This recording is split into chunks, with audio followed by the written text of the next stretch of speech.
It was a complaint call that came into the Boston field office. I'm one of the members of the FBI's art crime team, and I'm the art theft coordinator for the Boston field office, so the complaint came to me. And it was a family that was going through their deceased father's personal effects, and they came across some what appeared to be very valuable Asian art.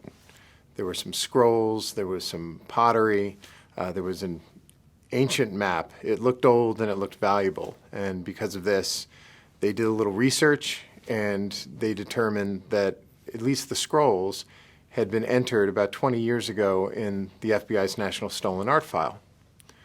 And once they realized that they were stolen, they reached out to the FBI, and it came to me. So what I needed to do with this is conduct a logical investigation. It's the same as you do with any type of investigation.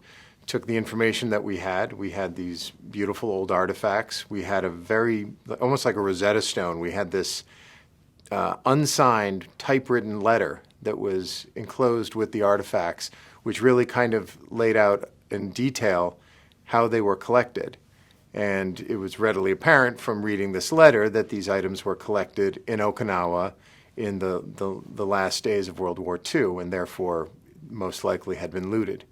And of course, one of the basic things to do in this is just do a side-by-side comparison. And so we had images of the looted antiquities that were looted sometime in the mid-1940s.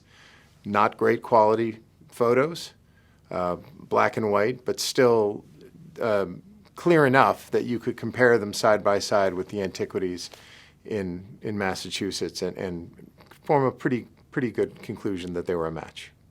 There were 22 artifacts in total that were recovered up in Massachusetts, and they really range from some very old, large, fragile scrolls, a hand-drawn map of Okinawa that dates back to the 19th century, some pottery, some metalwork, really a range of objects. And when taken together, it really represents a substantial piece of Okinawan history. There's something very climactic about unfurling a scroll. I didn't do it when I recovered it initially because I certainly didn't want to damage it. That's you don't want to be the guy that goes and damages it further. They're very fragile and they're very old. So really the first time that they were unfurled, that we could see them, was at the Smithsonian with the experts.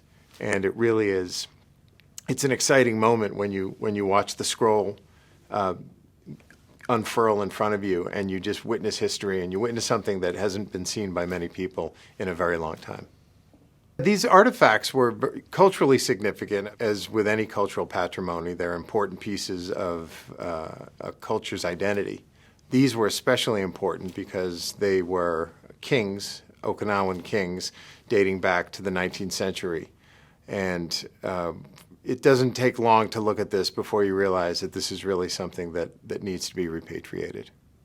And so it's really important for us as stewards of artifacts and cultural patrimony to make every effort that we can to see that these go back to the civilizations and the cultures and the countries where they belong.